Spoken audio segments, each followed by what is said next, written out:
So,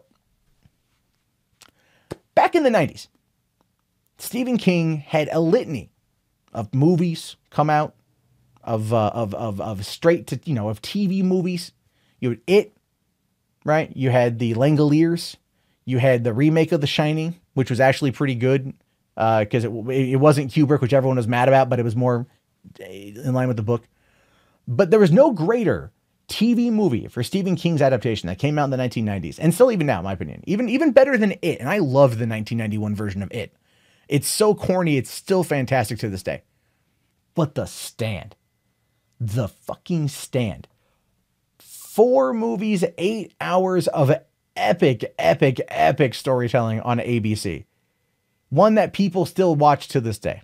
And there's been talks for years about trying to figure out how to bring it back. Warner Brothers was going with it for a while. They'd optioned it. Ben Affleck at one point in time was in talks to direct a 2-parter. But we're not getting a 2-parter anymore. We're not getting a 2-parter. We're getting, well, Stephen King's The Stand ordered to series at CBS All Access. Yeah. The show is coming to CBS All Access. Now, a lot of people out there are going to be like, oh, God, I got to pay for CBS All Access. Son of a bitch. But here's the thing. Even CBS All Access released the numbers today. Well, they talked about the numbers today. That the subscriptions are rising, that people are watching, that people are buying into it. It just takes a little bit of time. I guess Star Trek Discovery's found itself a foothold for people who are coming in for season 2. Despite what, again, other commentators on YouTube might be trying to tell you, it does appear that it's doing quite well. But it says here that CBS All Access is giving a 10-episode order to The Stand, a new adaptation of Stephen King's best-selling novels, as a limited event. The project hails from Josh Boone, The Fault in Our Stars, and I believe also The New Mutants, and SEAL Team creator and executive producer Ben Cavill. Boone and Cavill pen the adaptation, and Boone will direct. The Stand is King's apocalyptic version of a world decimated by plague and embroiled in an elemental struggle between good and evil.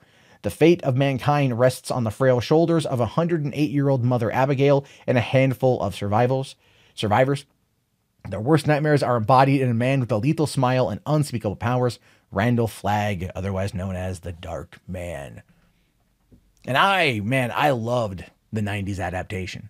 And this one actually appears to be just a tad bit longer than that, which makes sense. I thought when I first read this that they were going to do like a TV series, kind of like, what was it, Under the Dome, which was meant to just be a 1-season limited event summer extravaganza. But the ratings, because of Amazon, I'm not even kidding you, because of Amazon Instant, were so high that CBS ordered season 2. And then they finished it off with a really horrible season 3. So, it went like, it hit the trajectory of a dome and then went down.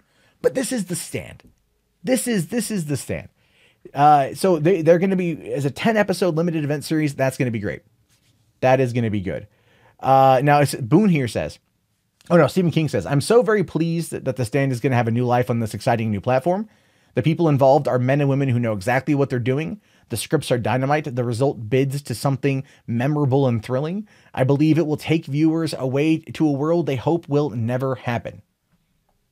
Yeah, when Stephen King is telling you, hey, listen, they've done some good stuff with the scripts, I think it's okay to kind of get excited for this. That is personally how I view it. I think it's okay to get excited for this. I think it's okay to get hype, to get hip, to get jiggy with it, as Will Smith was known to say back in the day. But I wonder who's going to star in it, because keep in mind, The Stand for ABC back in the day was very star-studded, not with like A-list talent outside of maybe Gary Sinise. But a lot of people, Matt Frewer, Miguel Ferreira, the guy who plays freaking Doberman, Patrick from freaking, what's it called? SpongeBob, M-O-O-N, that spells honky. It was good. Plus Kathy Bates had a quick cameo in it too. Now I kind of feel like going back and watching that again, if I could find it anywhere. Is it streaming anywhere? I don't know. But the thing is, it's coming. Don't know when, probably sometime next year in 2020. And I'm excited to see what they do with it, because this is something that has been deemed kind of unadaptable in many respects. They've done it once, they did a good job, but like to give you the full weight of the book, it's going to be one that I think could only be done in a limited event series, kind of like 11/22/63 for Hulu. King works best when it's adapted like that, I feel. And it kind of finally, after all these years, after like 30 plus years, Hollywood is finally getting the fact that you don't want to take King and butcher it to shit. Because you might get something as good as, let's say, The Shining by Kubrick, which is a classic in its own right, but even King hates it. you know? So it's going to be fun whenever the hell it comes out.